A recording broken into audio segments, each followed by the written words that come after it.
はいどうも、日本一明るく朗らかな一都市倫理法人会、今日も会長吉井です。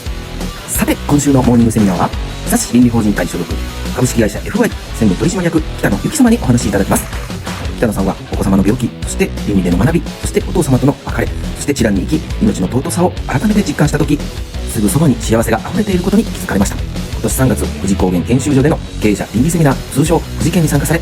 そこでのまた大きな気づきをお話しいただきます。私たちも目の前の出来事に振り回されず、今あるその幸せを感じて生きてまいりましょう。さて、今週の参加者目標は70名です。あなたの参加、ゲストの参加が大切です。次回、元を忘れず幸せに気づく力、お楽しみに。